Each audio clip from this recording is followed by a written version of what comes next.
I have net worth, but I don't have liquidity. Michael, do you have a solution? I sure do. We'll go into it today. Welcome to Cup of Bull. My name is Michael Dunham. I am the Director of Planning here at Fontana Financial Planning. With me today is Patrick Fontana, founder of the firm. Welcome, Patrick. Welcome to Cup of Bull. Cheers, Michael. Cheers. So, Patrick, in today's episode, let's talk about the securities-based line of credit, sometimes called an SBL. Why somebody may want to use it, when somebody may want to use it. So to get started, can you just give us a little bit more context around what a securities-based line of credit is?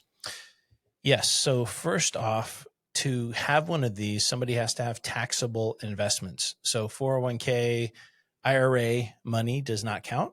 So let's say you have $1 million in a stock account, investments, municipal bonds, pretty much any holdings give you some borrowing ability. That's what an SBL is. So what are some examples of situations in which this may be a valuable option to consider?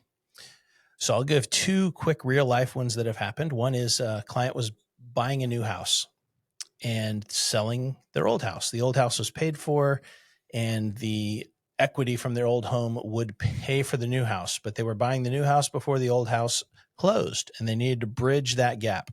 So we could use the securities-based loan to pay that. And then when the old house sold, we took the cash and immediately paid off the loan. The second example was short-term, kind of immediate need for cash, a family loan situation where you needed $50,000 right away and it was going to come back fairly quickly.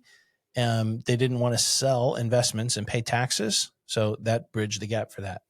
And so one of the nice things about these loans is a lot of times somebody has this sort of need, right? Like I need $1 million to buy a new house and I haven't sold my old house yet. We could often in these cases come up with the cash by selling investments. However, a lot of times there's gains embedded in those investments. And so there's a tax bill that's associated with coming up with that $1 million of cash. And so the nice thing about the securities-based line of credit, it lets us come up with $1 million by borrowing against the securities. Therefore, we don't have to sell the securities and we're able to avoid the tax bill that would be associated with selling and coming up with the cash. So that said, Patrick, can you talk a little bit about the downsides or the things to be aware of with this securities-based line of credit? Like what's the cost associated with using one of these? Okay, so there's a couple good news in this, a couple bad news. The good news is it doesn't cost anything to set one up. It doesn't cost anything to have one. When you start paying is when you use it, and what you pay is interest on the amount you borrow. So the borrowing power is generally about 70%. So if you've got that $1 million stock example, the borrowing power would be $700,000. If you drew $100,000 on that credit line, you'd start paying interest on $100,000. What's the rate? It's going to vary based on interest rates, but better than margin rates, not quite as good as a long-term fixed mortgage. And that's where it lies.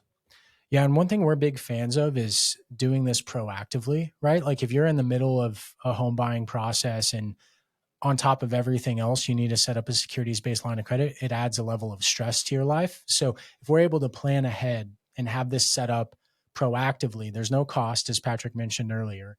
And it just allows us to have the confidence of knowing we can come to closing, have the money that we need, cash closing, and not need to worry about getting it set up in the moment. And so it's one of those things that because there's no cost associated with setting it up, oftentimes there's no downside to setting it up, and it just gives you a lever to be able to pull should you choose to pull it. I will say that the borrowing power is important to know how much is available. And what often gets asked is, do I have a payment and how much is available? And that 70% projection is based on generally big blue chip companies. If you have some cash, some fixed income, the borrowing percentage gets higher. Although I'd tell you it wouldn't make sense to borrow against cash if the cash is paying less than what the interest rate is. That is easily set up, easily handled. When is a payment due? There's not a payment due. It's not a set schedule. You do have to stay underneath the limit, and there's some flexibility within the limit, but it really depends upon how much borrowing power is there and what happens with the market. What's the worst thing that can happen with these things, Michael? Yeah. So the big risk while the loan is in place is if the market were to decline, that borrowing power gets impacted. And there's always the risk that if the market declines too much compared to the value of the loan, you may be in a position where you have to sell some securities to come up with what's called a collateral call. So if we, in that example from before, had $1 million account, we borrowed the full $700,000 and then the market goes down 25%, we'd likely be in a position where we may have to sell securities to reduce the value of the loan, because now that $700,000 has become too big of a percentage of the overall balance of the account. So I would say, we've used these quite a bit. And the one thing I would say that holds true is it's never been what I would consider a good long-term solution. It's not something you want to have forever. It's a bridge the gap, handle a short-term situation.